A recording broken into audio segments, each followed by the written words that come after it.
Slags, yeah. Yeah, you're a slag, bro. I'm talking to you. One thing I've noticed is that whilst the view count seems to be going up on these videos, the average view is kind of short. Like people aren't even sticking around like a minute or two, yeah. And my videos tend to be about 10 minutes. Check this out, yeah.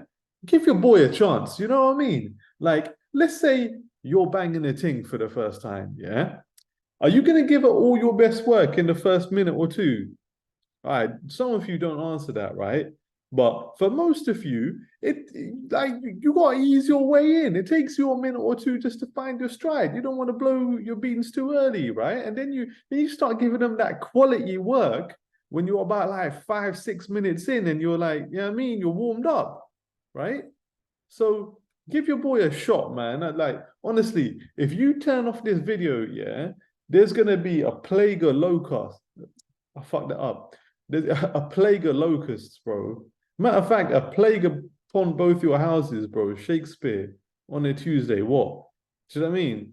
So anyway, um Jamel Charlo, undisputed at 154, 35, 1-1 record against Saul Canelo Alvarez, the cultural icon, 59, 2-2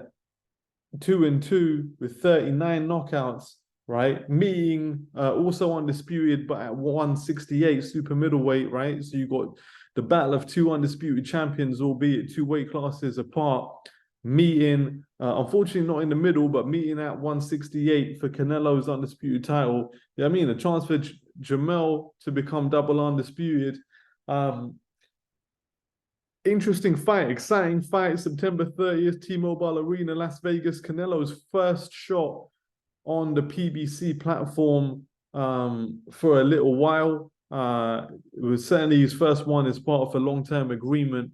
Going to be fighting on Showtime in the US. I think UK agreement to be defined. Most likely, probably to be on TNT if it's going to follow the same model as Errol Spence versus Terence Crawford.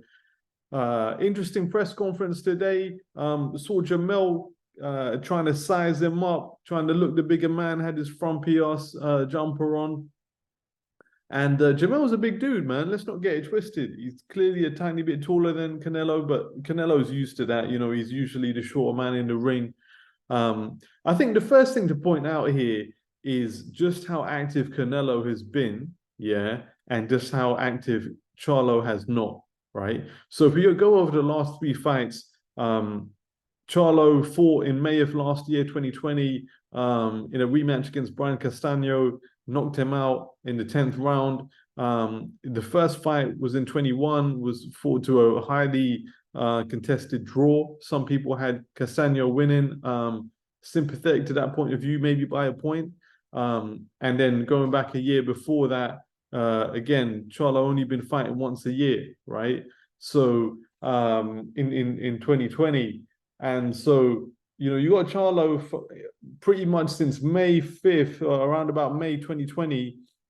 He's just been fighting once a year. In that same time period, Canelo's fought 7 times, right? Since May, so Canelo also fought in May 2020, and he's had 7 fights in 3 and a bit years. So I feel like Canelo being the bigger man, the more active man, it's definitely very much in his favor. And being the first fight on PBC, I don't think PBC necessarily want to see Canelo get knocked off, right? The business logic of making this fight would be they want to give their man Charlo a generational payday and a shot at greatness if he can grab it, and also set up a narrative for Canelo to fight Big Brother as part of this 3-fight deal. I don't think anyone's really expecting Charlo to win this. Having said that, it's not impossible. It's not impossible because the other thing that we have to consider here, guys, is that Canelo, he's had coming off a few flat performances, right? So last time Charlo fought was around about May last year in 2022. And in the same month, Canelo fought Dimitri Bivol and obviously lost, right?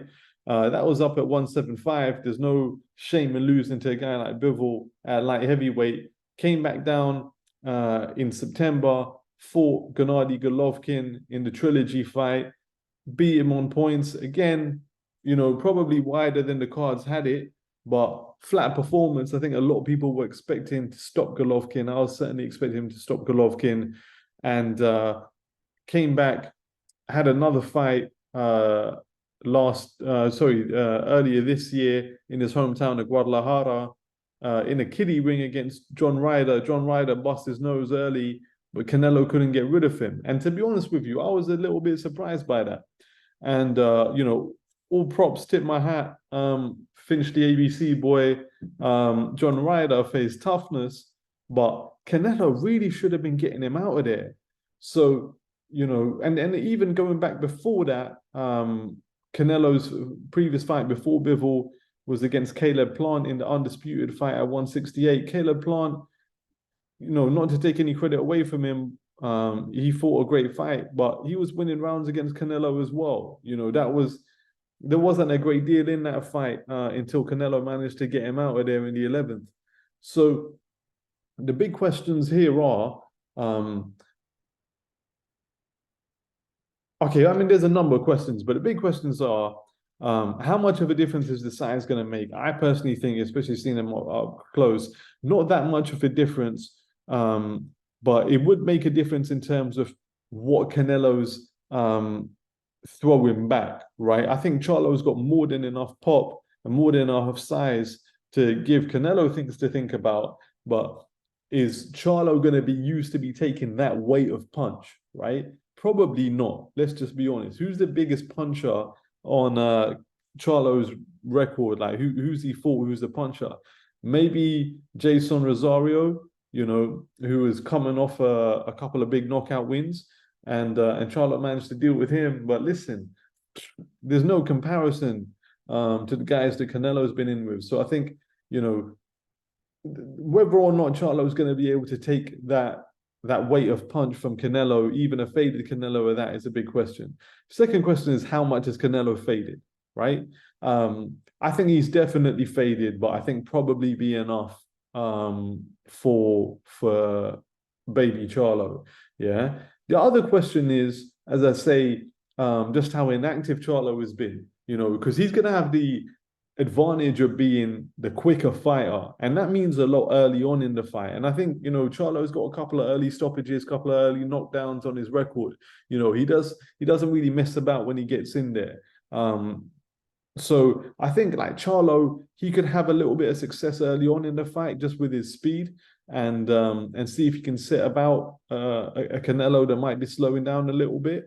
But as the fight progresses, I think Canelo should start to take over and probably get a comfortable points victory or even a late stoppage, right? And I just think that whilst he's undisputed, I think there haven't been that kind of many, how can I put it, like scary names at 154. If you look at Charlo's record, there's some decent names on there, but nobody that you could really even like get close to comparing to a guy like a Canelo, right? So, two fights with Brian Castano, Jason Rosario, Tony Harrison in a rematch. You know what I mean? A stay busy fight, then lost the fight obviously against Tony Harrison, who's a decent boxer but hasn't got much pop. Competitive fight against Austin Trout. There just isn't like the world-class quality on Charlo's record. So I think, if you were betting, man, 9 to 12 rounds or on points, that's probably the way I would go. I think it's going to be interesting as well to think about who Canelo is going to fight further down the line, right? Is he, because there's supposedly a 3-fight deal with PBC and with a mysterious Al Heyman, right? And you would have to think that David Benavidez, an all-Mexican clash, right, is going to be one of those 3, possibly the last one. You would have to think that maybe a fight for Jamal Charlo, right? Who's the middleweight Charlo, is going to be lined up as one of these three as well. But listen, that's the same Charlo that got slapped in the face by Caleb Plant, who looked drunk, hasn't fought in a long time, and who really knows what's going on with Jamal. So, I mean, the answer might be nothing. And maybe that's why he gets the fight. Maybe it's like, okay, you beat my little brother now see if you can do the same with me. You know, it's a nice little narrative for the casuals, and he gets a retirement check. You know, maybe Jamal's done. But if it isn't him, I mean, who knows, right? That third fight, Eddie's been suggesting that he's not sure exactly how long that is, so maybe that third fight is an optional one.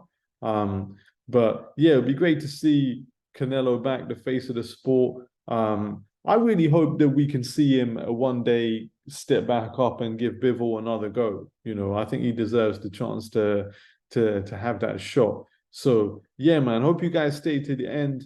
And yeah, I'm gonna keep it coming. I've got another funny story coming as well. Peace.